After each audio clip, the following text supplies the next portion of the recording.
කක්කුස් මාලිව හරිද කක්කුස් මාලිවයි උගන්ඩා නංගිවයි ගෙනලා තිබ්බේ පාර්ලිමේන්තුව මම ඇත්තටම ගණකාට වෙනවා මේ පාර්ලිමේන්තු එම්පි කෙනෙක් මේ නගිටලා ස්ටොප් වොච් එක බලාගෙන කතා කරන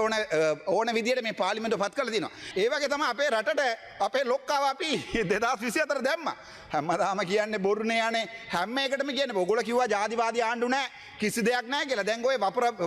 පුපුරලා තියෙනවා නගින හෙර පැත්තට මේ මුස්ලිම් අර දරුවන්ගේ මේ ස්කාෆ් කෙන ඊට පස්සේ දැක්ක මම මේ මාත්‍යවල කිල්නොච්චි වල අක්කර 50ක් අල්ලගෙන තට්ටු තුනක් බිල්ඩින් හදාගෙන LTT එකක් හදුනා කියලා කවුරු හරි හියුමන් රයිට්ස් එකෙන් ගිහිල්ලා පොරක් ගිහිල්ලා මීඩියා ස්ටේට්මන්ට් එකක් දෙනවා. අනේ මේ අපිට කවදාවත් මං කියන්නම් මේ රට ආපහු මේ LTT ජාතිවාදී හදන්න ඕනේ නැද මම අන්තිම දවස මට නිකන් එකක් අහන්න කැමති කවුරු හරි ඇත්තටම JVP කාරයෝ ඉන්නවනම් කියන්න මේ ප්‍රභාකරන් රස්තවාදියා කියලා කවුරු මේ අන්තිම දවස කරුණාකරලා කියන්න වාඩේ ලැජ්ජයි ලැජ්ජයි උඹලට හරිද කරුණාකරලා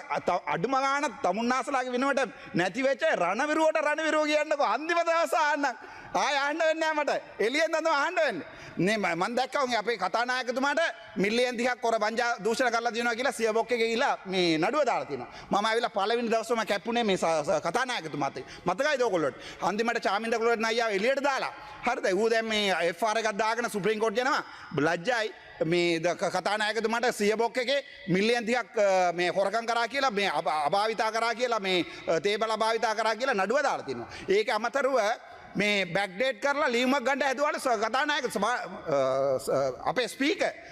කතානායකතුමා බැක්ඩේට් කරලා මේ කැබිනට් එකෙන් ලියුමක් ගන්න හැදුවල් අන්තිමට මේ ප්‍රයිම් මිනිස්ටර් කියලා ඒක දෙන්න බෑ කියලා ඒවා මේකේ මාත්‍යවල තියෙනවා ඒ නිසා දුකයි 323 කන්ටේනර් ගිය දැන හොයා ගන්න බෑ හරිද හැබැයි අපි ජෙලෝ ලයින් එක වාහනේ නැවතුණා නඩුව 29ක් මට දාපු නඩුව 29ක එකක්වත් මම වර්ධිකාරය වෙලා තියනවා කියන්නකෝ අවුරුදු 39ක් මම මේ සිස්ටම් එකේ හිටියා මට එක නඩුව තිබ්බද කියන්නකෝ මම පාර්ලිමේන්තුව එන්න කලින් ඒ නිසා ඔයගොල්ලෝ ගොඩක් බලාපොරොත්තු තියාගෙන ආවා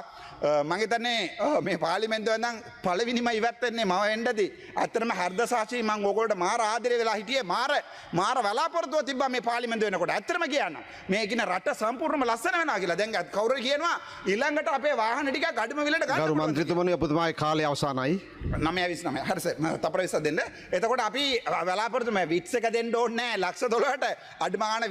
විට්ස් එක ලක්ෂ 80ට 90ටවත් ගන්න පුළුවන් විදිහට මොනවා හරි හදා ගන්න ඕනේ ડોක්ටර්ස්ලාට පර්මිට් එක දෙන්න ඕනේ පුළුවන් නම් ડોක්ටර්ස්ලා ඔක්කොම පිටරට බයිනවා මමත් ඕන වුණ පිටරට ගිහලා ජීවත් වෙන්න පුළුවන් මට SLMC එකක් තියෙනවා GMC එකක් එක්සල් එකක් ලියාගත්තා නම් යනවා පිටරට මේ කෝටි දෙකමාර කවුරු දෙකට පඩිය අනේ පොඩ්ඩක් හිතලා බලන්නකෝ අපි නැති කාලෙවත් මේක කියන දේවල් පොඩ්ඩක් හිතට අරගෙන ලබන වරදකට මේ ડોක්ටර්ස්ලාට පර්මිට් එක තියලා 1200 ගන්න ડોක්ටර්ස් අපහලා තියෙනවා රටේ